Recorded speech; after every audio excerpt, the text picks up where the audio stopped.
Hi, I'm Jennifer Isabella. And I'm Keith Johnston. Your co-host for Forrester's podcast, What It Means, where we explore the latest market dynamics impacting executives and their customers. Today, we're joined by Principal Analyst Judy Weeder and VP Research Director Martin Gill to discuss our customer experience predictions for 2024. Welcome both. Thanks so much for having us. Yeah, thank you. So 2024, plenty of opportunity for CX leaders. We are actually predicting that CX quality is going to go up for the first time in a couple of years. But you've also have generative AI as a really strong input to some of the opportunities. But of course, it's not without risk. And with all the things going on in the economies globally, you're feeling like CX absolutely has to get connected to financial results. So let's dive in. What are the predictions for 2024? But let's start with the good stuff first. Maybe, Judy, you can start off.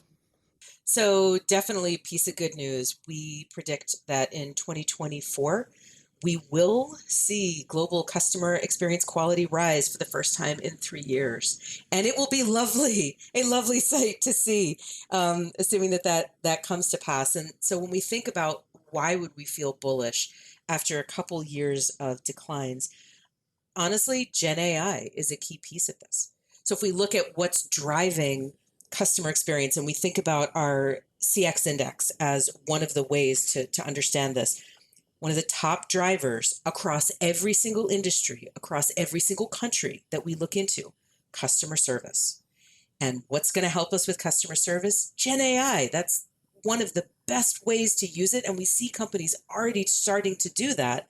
So if they're helping their agents deliver better customer experiences in the moment that they have to do effectively recovery, because that's a lot of what customer service ends up being, then isn't it great that we see GenAI actually helping move forward the number one driver for so many industries, or number two for a lot of others? It's going to be the thing that finally moves things forward. Now, that doesn't mean that all of a sudden everybody's going to get like some massive boost. But what it does mean is that the folks that are spending their effort and their money on developing the right solutions for those customer service issues will be able to see that score go up as a result of having created better experiences. So how this plays out right now, we expect that it's going to be better in Europe and APAC. US will probably go up more so than Canada.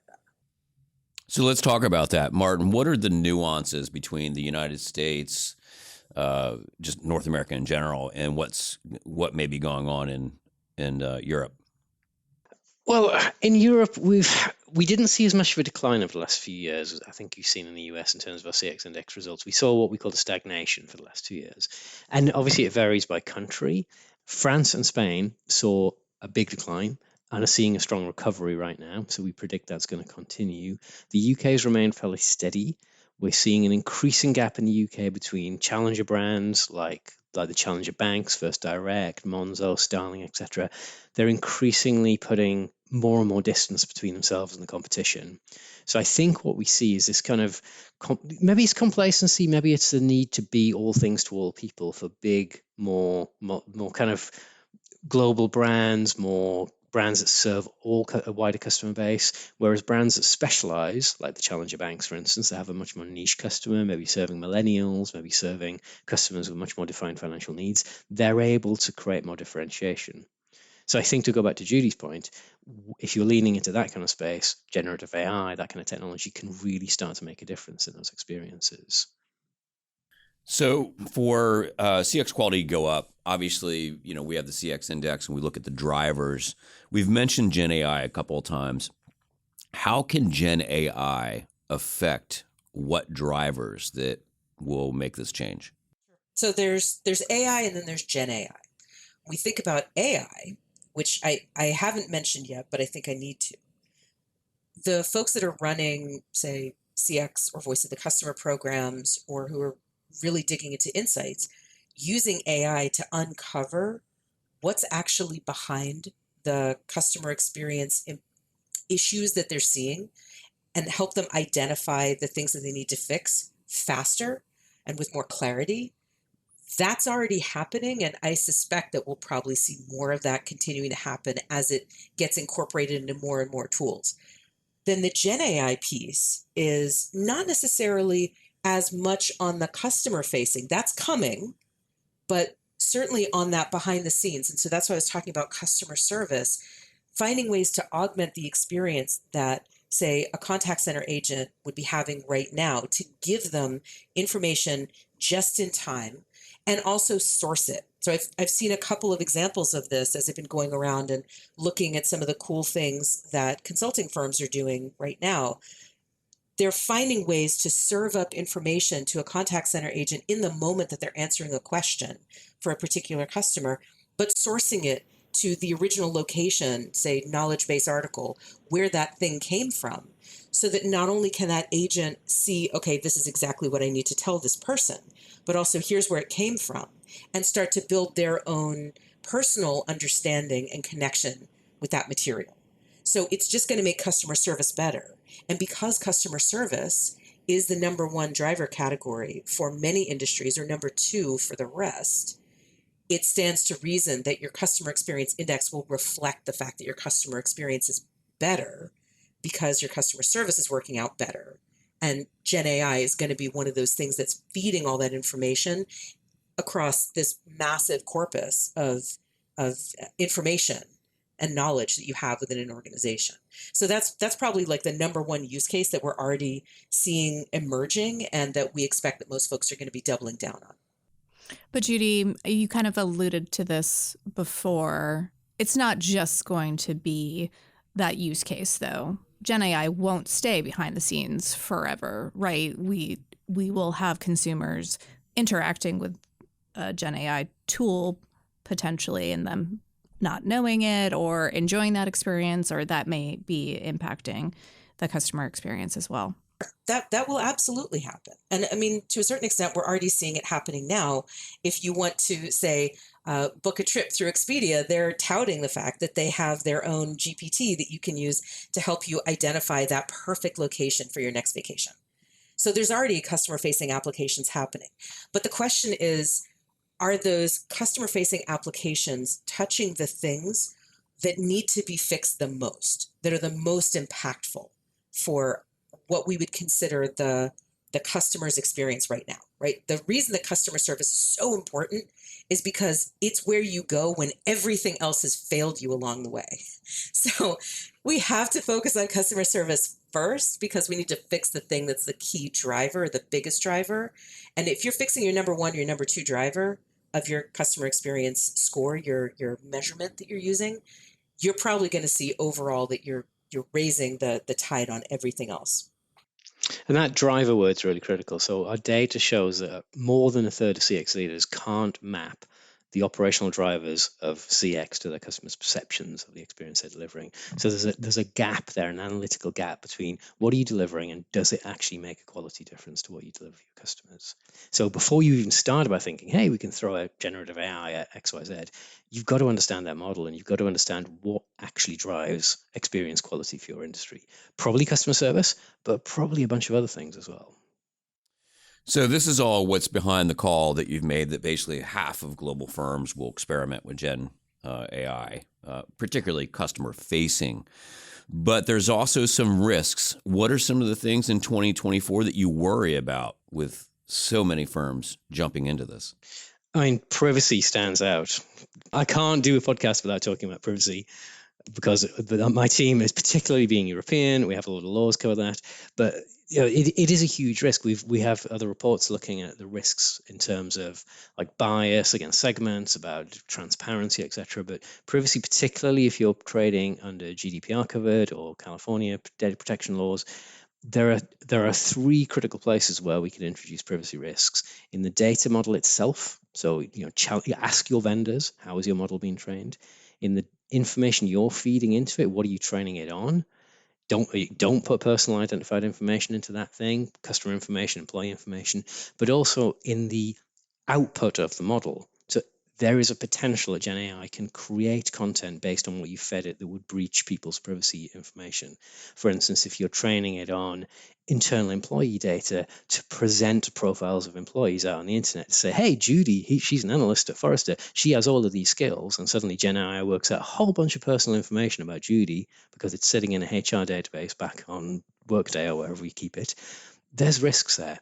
So we absolutely have to have a human in the loop. We have to be aware of how we're feeding it.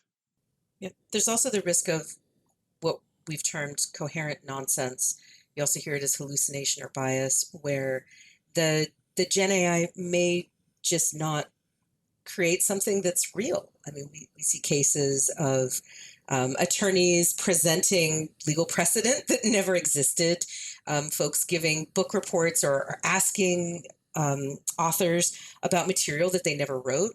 And it's a real challenge. Is it using real information or is it not? And that's actually one of the reasons why I'm so pleased with the examples of Gen AI that refer back to a source. Tell me where you got that information from and really validate that that's accurate. And then, the way to think about how you get around this is by testing out this stuff internally before you turn it externally. Develop the chops and the skill set to understand how you can do this in a way that is safe, that manages privacy, that is confirming that you're using real information and you're presenting real information. And if you can do that internally, then you can start to take that skill and turn it towards the external facing uses. But if you try to do that too soon, then you're probably going to end up running the risks that Martin and I have been talking about. So we also predict that more than half of global firms will report CX metrics, as if we're not reporting enough these days. But you guys are also making the call that, CX leaders are not going to connect those particular metrics to financials all that well. Talk about that. Well, that's hard.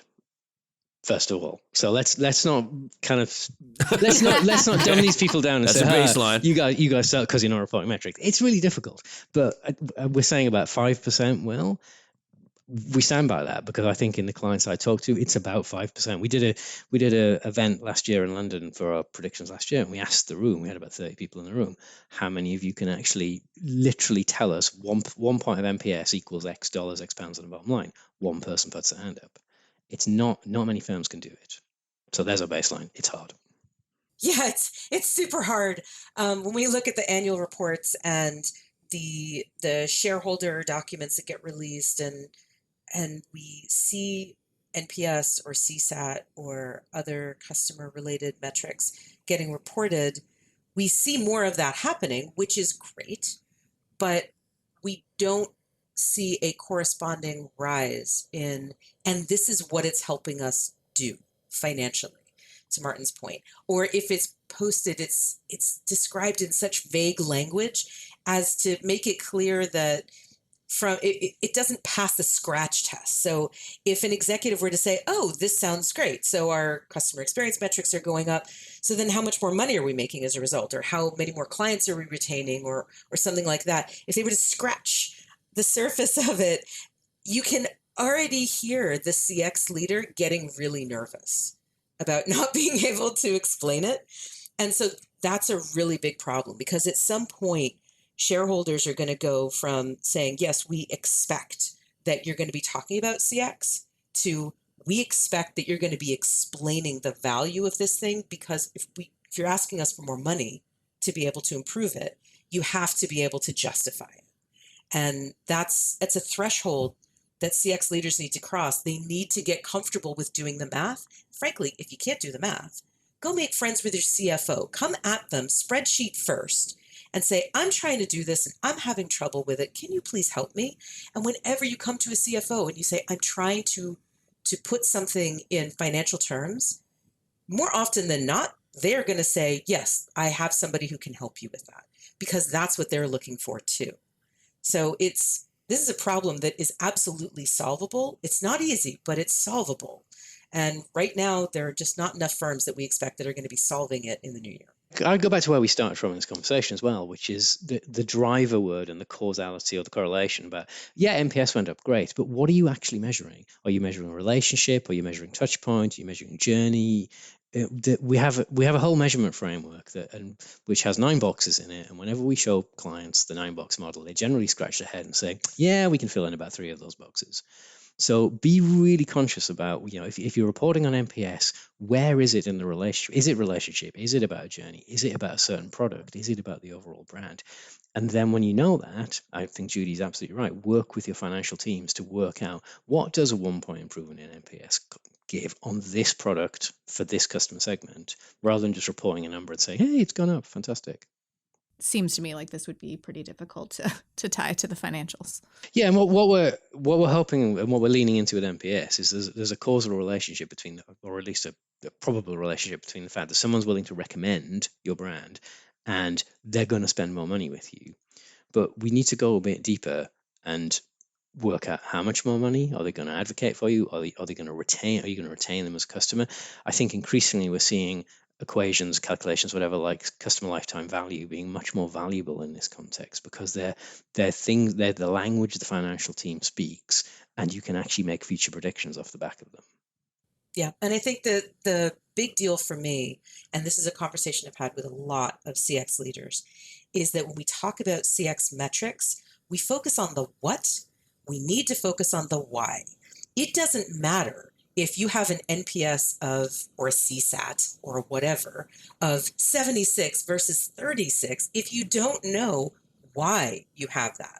And so whenever anyone tells me that they're using, say, the NPS system, I say, that's great. What are you seeing as your key drivers? What are you getting from those verbatims? Because if all you're doing is focusing on the number, you don't have enough information to triangulate to what is making that number what it is. And you may be focusing on the wrong things. You have to dig in there and figure out what's actually causing the number to be where it is, and for different parts of your book of business, and then identify where do you need to place your bets based upon what's going to move all of your numbers in the right direction, and then ultimately be able to tie those numbers, those CX metrics, to the financial metrics. Because otherwise CX is doing something just for CX's sake, which is not helpful. It needs to be CX for the organization's sake, tied to business goals, tied to business objectives, and tied to business strategy. Yeah, and be wary of benchmarks as well. But you've got an NPS of 7, they've got an NPS of 8. So what? That it might matter, but probably doesn't matter. What matters is what Judy's saying. What's your business model? What's your makeup? What are the drivers that apply to your business? Focus on that, not a beauty parade of how you compare to everybody else. So are there any brands that are doing this right, or any that will do it right in 2024? The metrics thing is a real challenge.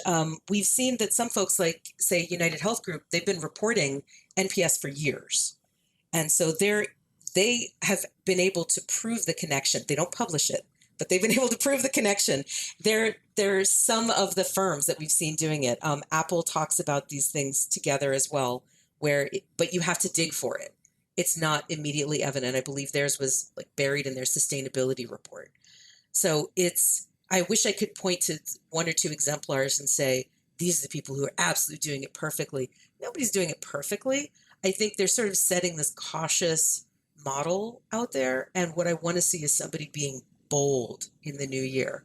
Show that you can do it, because there's real value in not so much the first mover advantage on this, but being able to show that you understand your customers, that you understand what's driving your customer experience, that customer experience is an accelerant of business growth.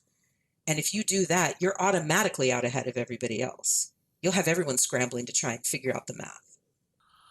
So 2024, for all of our predictions, had a strong artificial intelligence input. We talked about the economies globally are just challenging, geopolitics.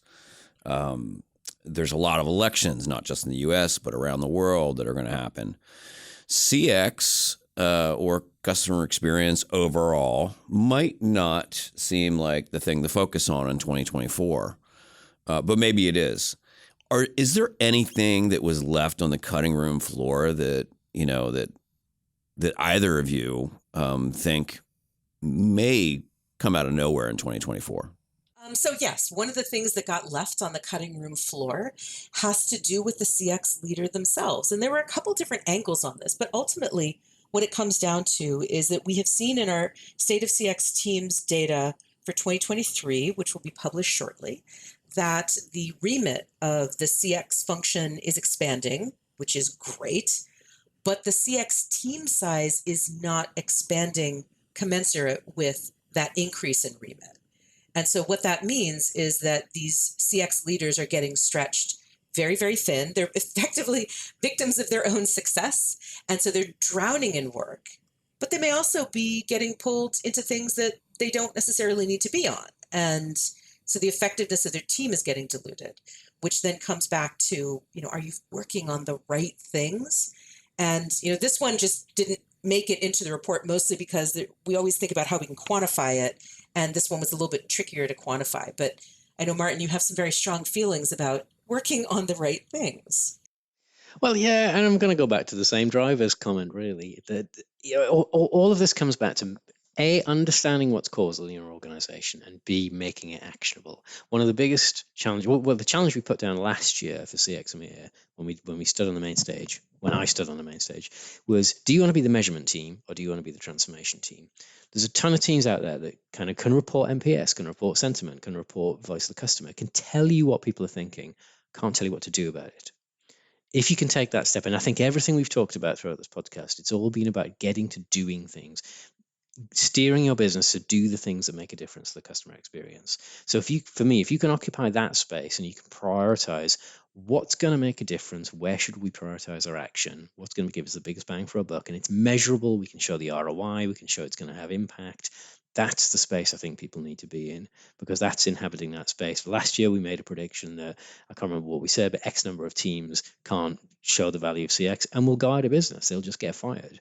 Now, if you can't prove your value to the business, you're going to get fired.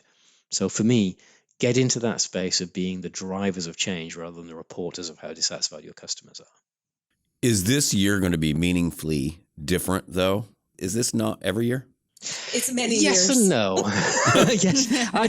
The meaningful difference I think we're seeing now is, without trying to blow hype into the GenAI world, there is something really crazily different going on. That technology is either going to be a big bang and bust and disappear, or is more likely going to change a lot of people's jobs, a lot of people's work, a lot of how we interact with customers, and it's going to become real very fast. And I think that will challenge teams to think differently. It'll challenge teams to go faster, and it'll challenge teams to make the right decisions at a pace we haven't seen in the past.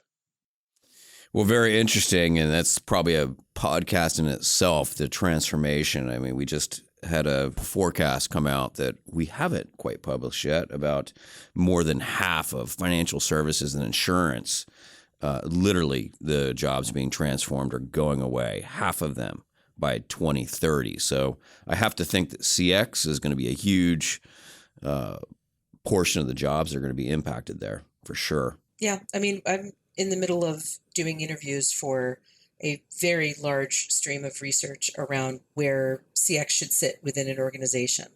And some of the early findings that we're already seeing is that the folks that have been doing this for a while don't see their role as, I just manage measurement. They see it as, I'm transforming the business. I'm transforming the culture of this business and how the business functions. And that's where the real power is. And that's how you get staying power, either within a particular organization or within that career path of, the serial CX leader who goes and builds CX somewhere and sets it up right and then goes on, pollinates the next one and keeps moving around. So I think it has to be about transformation, like Martin's talking about. And that's where things get different, that at some point we're going to have to get to that point. CX will eventually even out to be a more almost normalized function, the way that sales and marketing and operations and those sorts of things have just become the default setting for any firm. CX will be part of that, but it's how the organization internalizes the concept of, is customer experience a thing that needs to be separate because otherwise we're not thinking about it? Or is it going to be fully integrated into how we operate, and we're going to be customer obsessed, and it's going to show up everywhere: leadership, strategy, operations, all of it. So some of it's the personality of the organization, some of it is, did you set it up right to begin with? But it's a role that has great potential for transformation of the entire enterprise. And remember, we're still a new profession. 15 years old max. Most of the professionals in the CX business have been in their jobs less than 10 years globally. And we're even less mature in Europe when we look at the tenure of people in roles and the tenure of teams. So this is still, think about like 10 years into the start of digital, the start of e-commerce. I was there for the start of e-commerce, and we're just finding our feet 10 years into it. So maybe that's your one extra call, that 2024 is going to be the year for CX transformation. I don't know that I go that far. I'd say I would. No? We're going to rewrite the predictions now. Nope, I'm not going there. What I would say is I think 2024 is a great opportunity for a year of transition, that we are making better progress towards that transformation. I mean, I shouldn't have to say it, but I'm going to say it anyway. The pandemic threw everybody for a loop, and it was a terrible situation. And it also presented this catalyst for change. Every organization has been impacted by it. And so the organization, the firms that are looking at how they can move forward into whatever this new future is and are thinking about their customer experience can use this as a way to spur change. And that's where we're going to see real transformation. But that's going to happen in some organizations, not others. And I'll leave a few things in the report that I don't talk about, but we definitely have one about what happens when you keep dragging people back into old traditions rather than moving forward into the future. So the transformation potential is there, but I don't suspect that that's really going to happen in 24. I think that'll be farther out. Well, thank you both for joining us today. Thank you for having us. Thank you so much. Great. Thanks, guys. If you like what you heard today, subscribe to Forrester's What It Means podcast on Apple Podcasts, Google Podcasts, or your favorite podcast player. To continue the conversation, follow Forrester on Twitter, Instagram, and LinkedIn, or drop us a note at podcast@forrester.com. Thanks for listening.